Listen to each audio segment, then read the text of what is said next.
Welcome to our series, Science and the Bible. In part 1 today, Dr. William Guy discusses the importance of evidence to support faith in God. While there are Christians who believe that good faith should be blind faith, today's presentation will discuss why this position is not consistent with the example and teachings of Christ. Dr. Guy is a practicing physician, a psychiatrist in southeastern Michigan. In addition to his medical degree from the University of Michigan, he has a PhD in experimental pathology with doctoral minors in clinical biochemistry and pharmacology. He's a former genetics professor at Eastern Michigan University and in the early 1980s worked with Dr. Giles Carter, an ancillary member of the Shroud of Turin Research Project. Dr. Guy is a current member of the Shroud Science Research Group, and he has been speaking on the Shroud of Turin for over 40 years. Today, what we're going to be talking about, we're starting a new series 2 times a year. We're going to be doing a 4-week series on science in the Bible. And the question is, why? It was Pam's suggestion, actually, that we do something like this. And it's something I've wanted to do for a while, actually. So she just read my mind. I thought that this would be a good idea. And the reason that I like the idea is this. Within any given church, you have people who have really, really strong faith and are doing, if the church is alive and doing things, you've got a small number of people who are doing most of the work. And then you have everybody else. And the question is, what's the difference between the people that are very much involved in ministry and evangelism and doing things, and then people that are on the sidelines who just go for Sunday mornings or Sunday and Wednesday, but that's pretty much all, that's the only time you see them. And it does have to do with how big is your faith? How much do you trust God? And what makes the difference? Why is it that some people have a lot of faith and they have pretty easy time trusting God and they see things in their lives, and the other people it's nominal? Okay? How much trust do we put in God? One thing we learned, because most of you have seen, you've been, following through the book of John there. One of the passages that we looked at talks about this relationship between obedience and God showing Himself. And we're going to take a look at that as we go through here. And what comes down to is, we need some evidence. And the idea, when Jesus rose from the dead, remember that the disciples, a bunch of them saw Him after He rose from the dead, except one disciple, Thomas. He wasn't available. He wasn't there. So when He did finally show up, and they all told Him, think about it, all your friends tell you, guess what we saw? And then they say, aliens landed in New York and killed everybody, okay? And you're going to think, what? Yeah, right. This is not funny, okay? This is not funny, people, all right? It's like you're telling me this is a joke. You're telling me something that's ridiculous. And that was Thomas's response when they told him that Jesus had risen from the dead. Guys, this is a very sick joke. Okay, He was as dead as you can get. I saw them beat Him with that flagrum to the point where he lost practically all the blood in his body. Then they nailed Him on a cross. Then they shoved a spear through His heart. So saying that He rose from the dead, that's just a cruel joke. Not going to believe it. Yeah, He really rose from the dead. No. I not only need to see it, because how do you know it was Him? If you saw somebody walking around talking and looking like Jesus, okay, fine, but that wasn't Jesus. I'm not going to believe until I put my fingers in the holes in his wrist and in His side. Then I'll believe. And he wasn't trying to be literal. He was trying to be emphatic. There is no way people don't come back from these kinds of injuries. It's not possible. Okay? And then Jesus shows up, and Thomas immediately, Jesus said, hey, put your hands right here. And Thomas was like, my Lord and my God. I mean, he knew immediately. And then Jesus offers a slight chastisement. He says, you see and you believe. Blessed are those who see, who have not seen and yet believe. Now, what does blessed mean? What does that word mean? And in modern language, what would we say instead of blessed? Favored.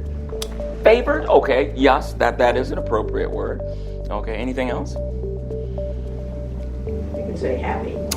Happy is also, in fact, that's been used in translations, actually. Fortunate, happy, lucky, good, wow, good for you. And you really stepped in something good here, okay? It will go well for you if that's the case. Gifted? Well, in a sense, something, this is a bonus that you've been given. It's a favorable thing. That's a good thing. That's a wonderful thing. If you have faith and you believe without having to see this stuff, because generations from henceforth do not get the benefit of seeing me walking around, raising the dead, walking on water, and controlling the weather. And so, yeah, it's good that if you don't need to see for yourself. But did he say that Christians, good Christians, should get by with zero evidence? So Jesus said, hey bro, bring it in. You shouldn't need proof. You should just believe because I say so, because you have faith. People who have faith, those are my peeps, y'all. That's what Jesus said.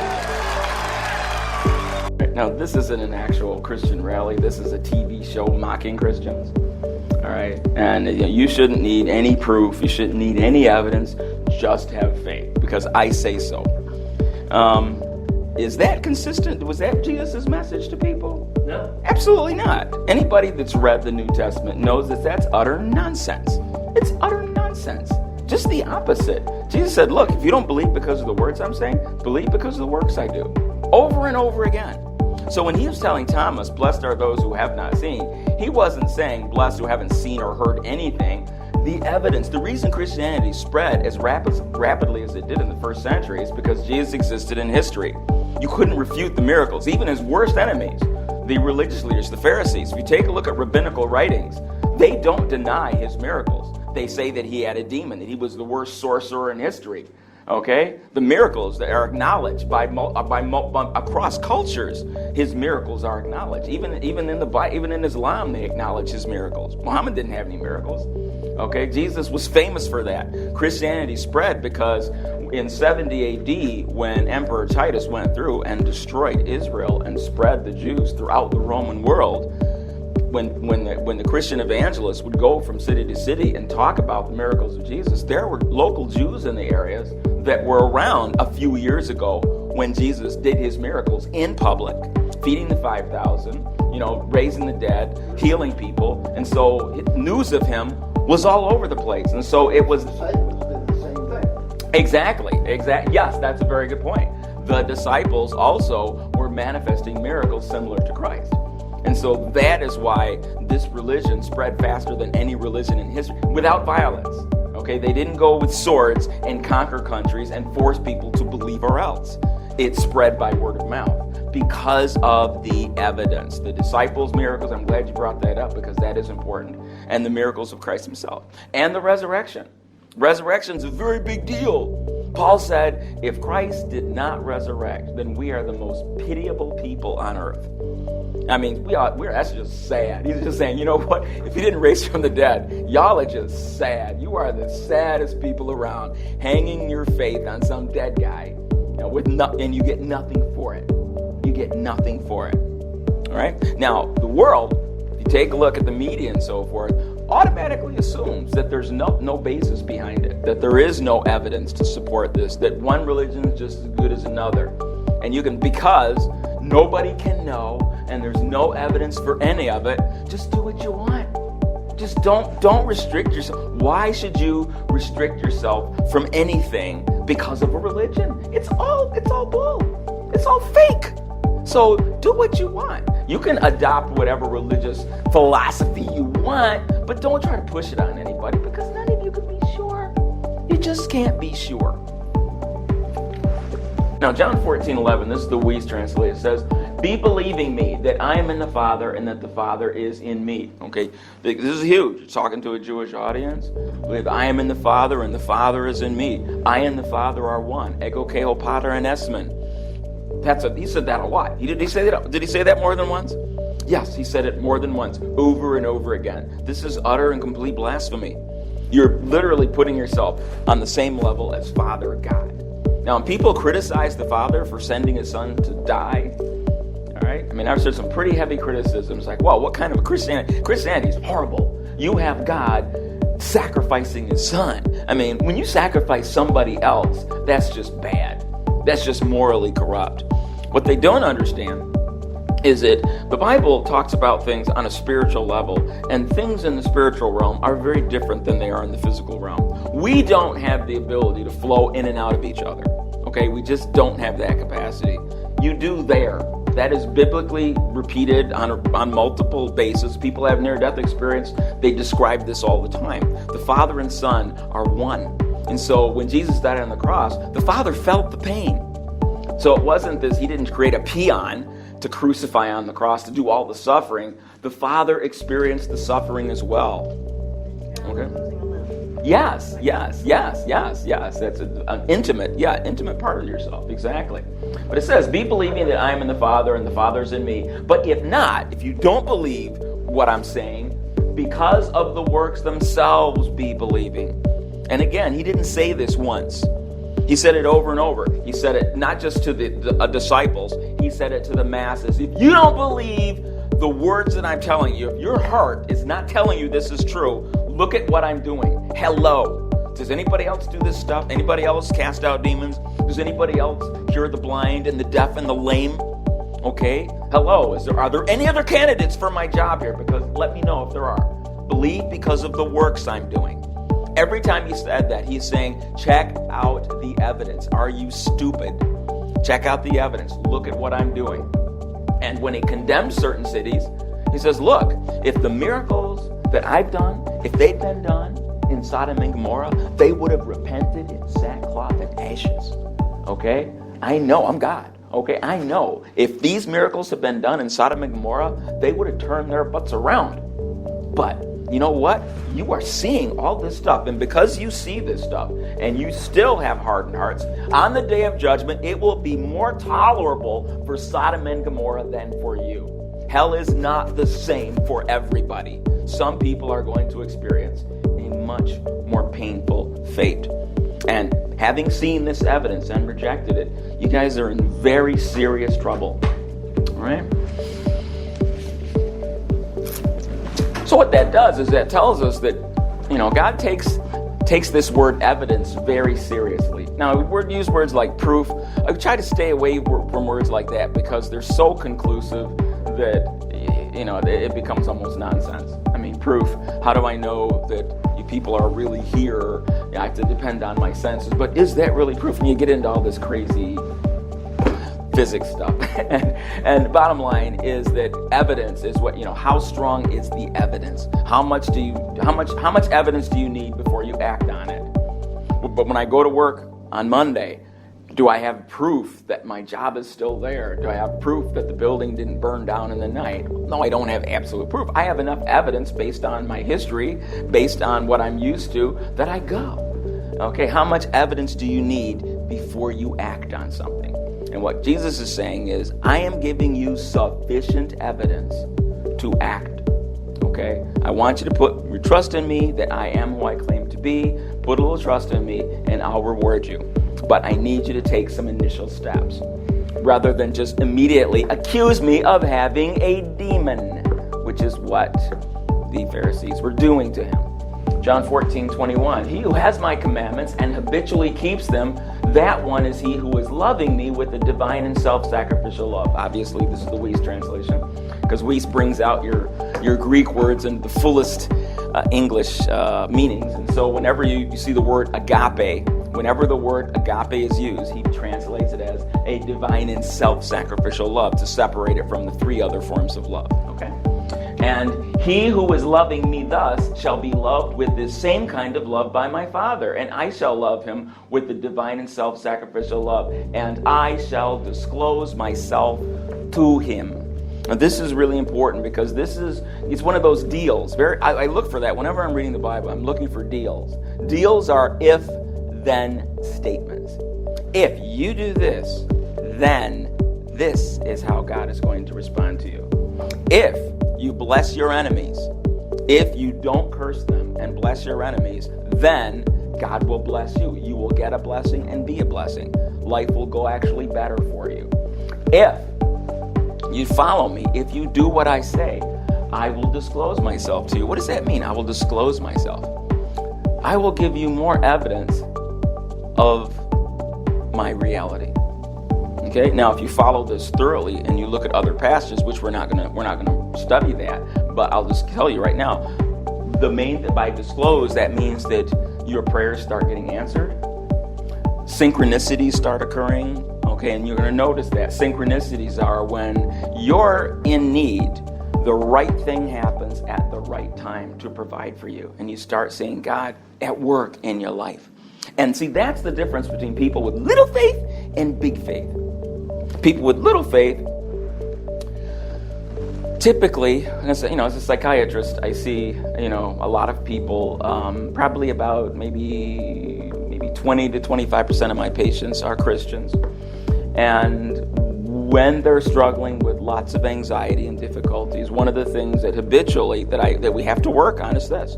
So when you have a distressor in your life, when something happens that causes you to worry, when you're afraid of a potential outcome, immediately get into the habit, bring it to God. Philippians 4, 6, and 7.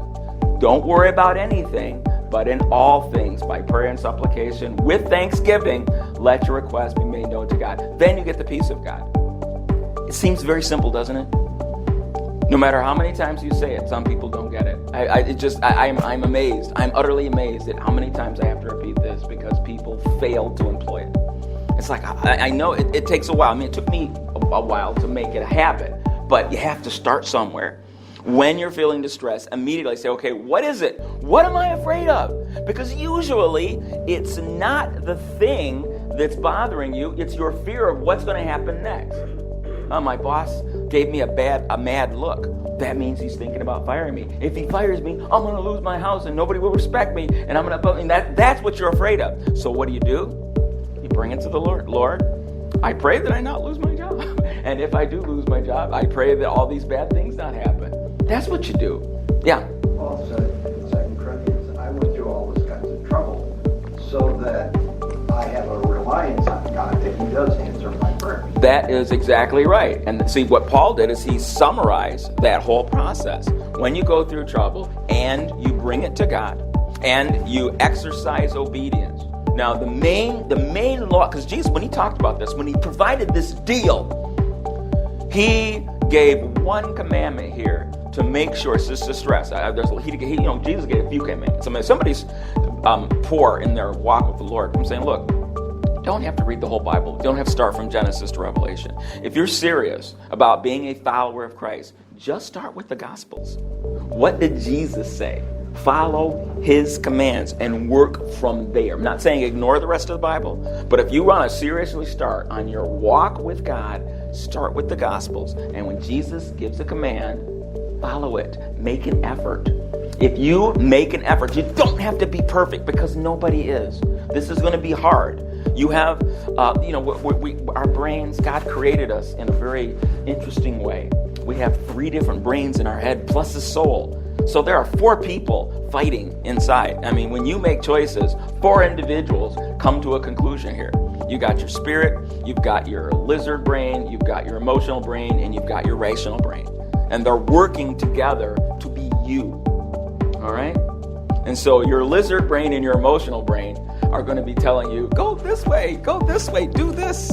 And they're things, and what does the lizard and the emotion brain want? I want to feel good and avoid pain. I want to feel good and avoid pain. I don't want to do any suffering. And very often people get in the habit of following them. As a non-Christian, we're slaves to those voices.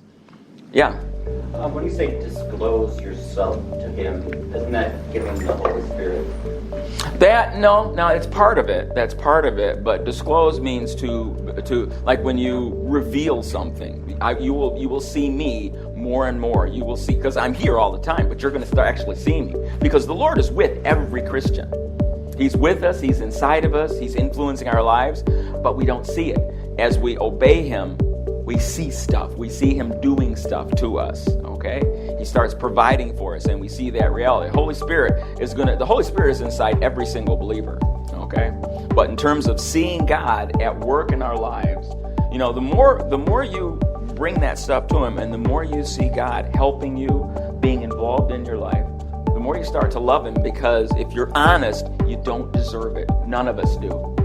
I certainly don't don't deserve the favor he's given me. There's no way. I mean, when he comes through and pulls me out of a mess that I got myself into, I'm very humbled by that. I'm like, wow, once again, I totally don't deserve this at all. And yet, here you do. Okay, you helped me when I was faithless. You are faithful. And it makes me love you more. And my conviction is that at some point, you realize I can no longer doubt. At some point, you look back and you go, those doubts are dead. They're dead. I mean, I can't. I've seen too much. But in order to get to that point, it starts with a level of obedience. Now, one of the reasons that Christians get stuck in the concrete here is that those bad brains, they are looking for excuses to not follow Christ. His commands are hard. They're very hard for a human. Okay, those first two brains do not like Christianity at all. All right? Forgive your enemies. What? That's not natural. My enemies threaten me. They hurt me. They cost me. Forgiving them, letting that go. Are you kidding? I want to ruminate on that. I want to fantasize about revenge. That's what's natural. And every opportunity, I want to stab them behind their back and let everybody know what a rotten person they are. That's natural. Pray for them. Do good to them. Are you kidding? Not natural at all. Okay, yeah. Well, isn't Satan involved in that too? He is, but Satan influences. He influences our spirit, influences our lower brains, but he does not control us unless we're possessed. He can oppress a Christian, and the oppression can take the form of overwhelming temptation, but usually oppression takes place in other, Exactly. Oh, yeah. The more Christ discloses himself to you, and the more fulfillment you get from that, the more reward you get from following Christ, the rational brain starts to have some muscle. Okay? Your spirit starts to be able to make good choices, but you have to take some first steps. You start with that mustard seed of faith, you exercise it. God discloses himself, that increases your mustard seed to a pumpkin seed. Okay? And that's how faith grows. But it does require faith on our part. We have to start somewhere. All right, now if you were to make a statement, the United States is the best country on earth. We have the smartest, most virtuous people there are. They're all in the United States. If you're going to make that comment, you're going to offend people today. I mean, that right there is almost swearing today. And it's amazing how quickly this took place. I mean, patriotism is seen as sinful, okay? And one of the reasons they say is that you're making these massive statements and you're offending all the people from Canada and China and everywhere else. And so what evidence do you have to back that up? You're saying something offensive when you're saying that yours is the best and you believe it without question. What evidence do you have? And if there is no evidence, then that's just arrogance. And arrogance is criminal. Arrogance is a sin. That makes you a bad person. And this is how the outside world perceives of Christians. When Christians come off as certain, they're like, you can't be certain. You have such blind faith and you are offending everybody with it. This is a clip from this show is like, I watched it because I was just amazed at how anti-Christian, it was a superhero show. And the anti-Christian stuff was just blaring and overt. And I'm going, so you make a superhero movie, you put a lot of profanity and everything in it, okay? And then you have this overt anti-Christian message. No wonder all these kids from Christian families are rejecting Christianity when they hit 18. Because they're feeding on this stuff and they're being beaten with an anti-Christian message. Hello there, Believe Expo!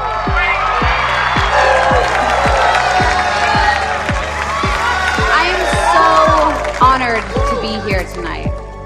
Did you know that my first public appearance was right here on this very stage with Ezekiel and the rest of the family?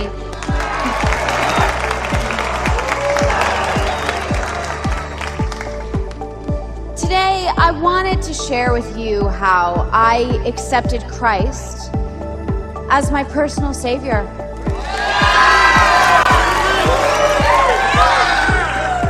How his way is the only way.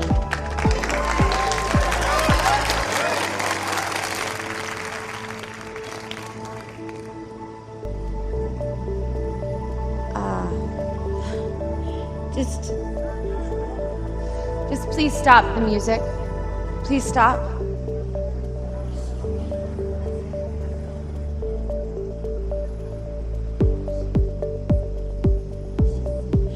You want me to just suck it up and do this for you? You have no idea what you're really asking. You have no idea what I've been through.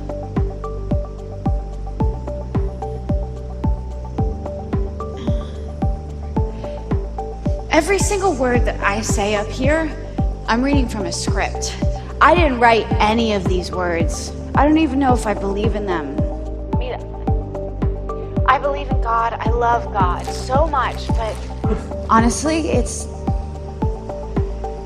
just how certain everyone is around here.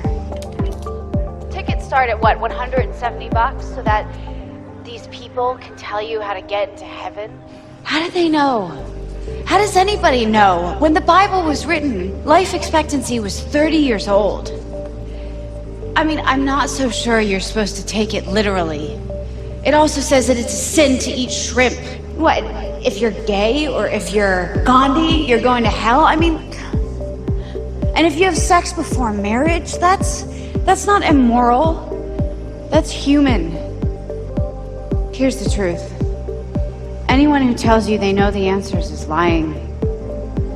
And I know, I'm supposed to be this hero, idol, symbol, whatever, but I don't know what I'm doing.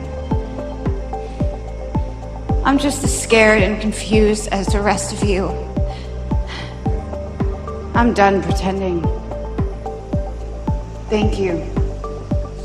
Now, do you think that was subtle?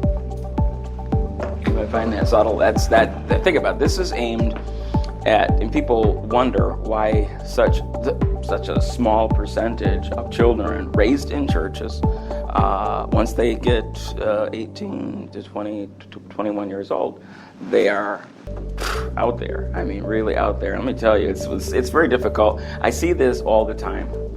Christian parents bringing in their teenagers or young adults, and they are just as messed up or worse as anyone else. And when it comes to faith, they do not share 1 ounce of their parents' beliefs. The stuff that is consumed out there in the name of entertainment is a whole bunch of it is propaganda like this, okay, which is not subtly aimed at questioning the Bible. It's outright. I mean, those are some of their biggest bazookas, okay? And they come down to, it's like, why should you? I mean, think about what she said here. How can you be so sure? I mean, it means you can't have sex for marriage, homosexuality is bad, blah, blah, blah. And it's like, it was written, when the Bible was written, they don't know. People were only living, and for one thing, that was a big fat lie. When the Bible was written, the life expectancy was 30. In the jungles, okay, it's always 30 when you're raised in a jungle. In civilizations, it's higher than that, okay? But if you're raised in a jungle setting, or if you're like during the plague, during the Middle Ages, well, yeah, of course. But in normal settings that are sanitary, it's not been that. And so she's trying to present these people are so stupid because they had low IQs, obviously, because intelligence goes up with every decade. Up until 65, your IQ goes up. Okay, and then it kind of plateaus out there. And once you get into the 80s, it starts to go down a little bit, but your IQ goes up with every decade. And so he's saying that these people, they didn't make it past 30, so they were children. Children wrote the Bible. Children wrote the Bible. They didn't know. And how can you be so certain? Do you realize how arrogant? So she's schooling them on how arrogant it is to come off with certainty. So that's the thing. The outside world doesn't have a clue about the evidence, because the biggest evidence for people's faith is not that they studied the Bible under a microscope and found it to be true. The biggest evidence is the Lord revealing it to you because you followed him. That's where our certainty comes from. Now, what I'm going to be talking about is the evidence, specifically starting out the evidence. Now, there are a lot of things this opened up a lot of doors, like, is Christian morality valid? Is it really beneficial to follow Christian moral virtues? I'm going to tell you the answer is absolutely yes. And we could spend, eventually we will talk about that. Well, science winds up proving that it's better to have a mother and a father. Absolutely. And we're not talking about one study. We're talking about multiple studies. Science also validates that humans are designed to be monogamous. And I can prove that scientifically. If you take a look at all mammals, there are certain biological markers in creatures that are polygamous and those that are monogamous by design. Man is designed as the most monogamous mammal species on the planet. Okay, so that lie that they say that monogamy is unnatural, it's unnatural if you're a rat or a rabbit, but as a human, no, you're programmed for that, and when you violate that program, you end up with trouble. Okay, so anyway, there's all that kind of stuff. So I'm not going to get into all that today. We're just basically introducing the idea of how important the resurrection is.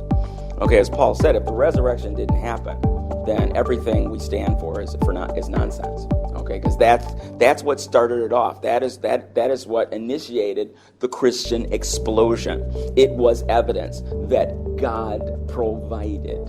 And so, I've heard well-meaning Christians. I started when it comes to the Shroud of Turin, I actually did research on it. I was one of the investigators from the 1977 STIRT project. Now I was part of an ancillary team, not the main team. Dr. Giles Carter, who was a chemistry professor at Eastern Michigan when I was there, and I did the historical background research for his paper. And what he was tasked with is discovering, could the Shroud of Turin could that image have been created using naturally occurring radioactive substances? Okay, and so I'll be talking about that as I go through my material here.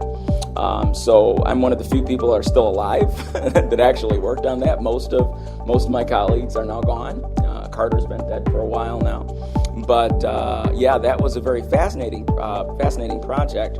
And the evidence, this is, Jesus, when he did his other miracles, when he healed people and walked on water and controlled the weather, none of the other miracles left any enduring marks. If the Shroud of Turin is valid, then it has left a mark, and it actually leaves a mark of something that was supernatural. And that's kind of what I'm going to be demonstrating, is that this is not proof for a resurrection because we have no other resurrections to compare it with.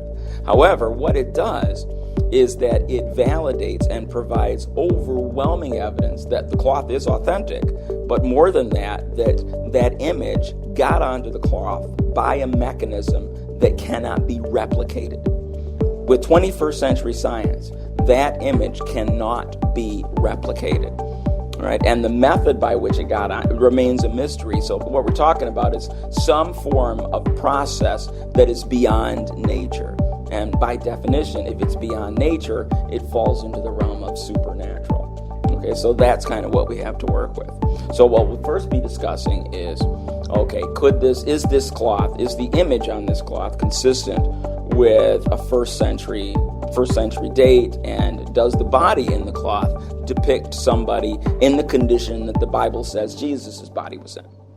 All right, so we only have about 5 minutes. Yeah. Don't you think it's kind of like if we pin our things on the cloth of Turin and then stop and show that it was man-made, but that really is kind of we're getting off that one, because the main thing of the Christian belief of the resurrection was because there were eyewitnesses. We know the people. Yeah, well, there were people like in the courtroom. Most of the jurors weren't there to see the whatever happened. Right. But typically, what it really boils down to is testimony. Is like the thing is that this is a testimony. It's like this. It's like when you pull the pin on a hand grenade and throw it. You don't want it to go off in your hand. Okay, you throw it over there so that it'll go off later, away from you, okay? The Shroud of Turin is like that. The pin was pulled 2,000 years ago. However, until scientific investigation came into fruition, there was no way of knowing how strong that evidence was. It went off, and now we see the evidence. And so this is God, in my opinion, This is something that God provided for an unbelieving generation. Never before has Christianity been under such attack. And doubt is the tool that is being used.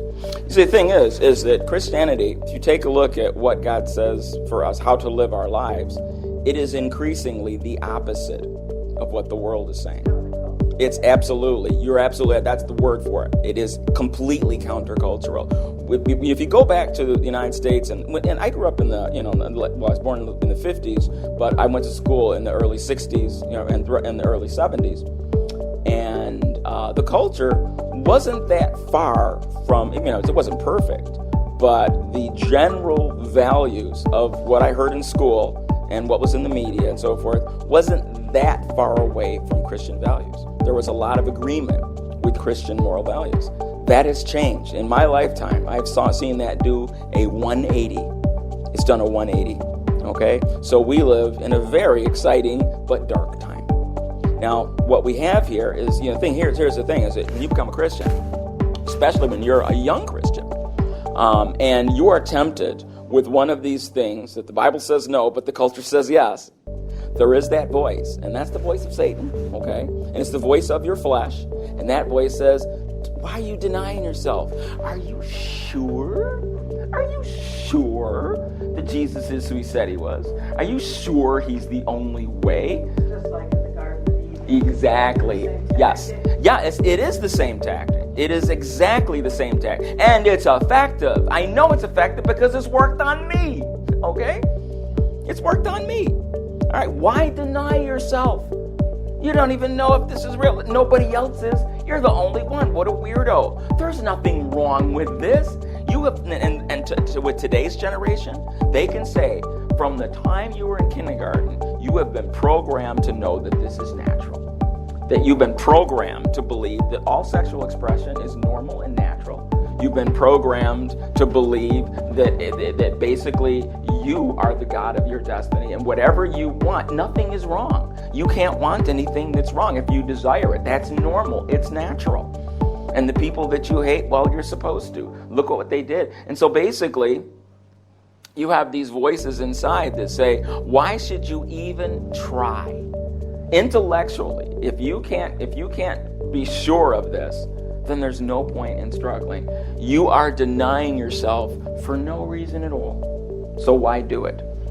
And then the lower brain says, yes, win-win. Okay, let's go ahead and indulge. And every time we do that, every time we give in, every time we refuse to obey, that's a little bit of Jesus revealing himself that's not going to happen. And so you kind of stay in the dark, and your faith stays small. And you might go to church, but you don't go anywhere. You have all of the anxiety and depression of the people of the world. And you stay small. You stay weak. And in some cases, you might not even make it, because there are some people that the Bible says they'll make it by the skin of their teeth as though saved from a fire. But all their works will be burned up.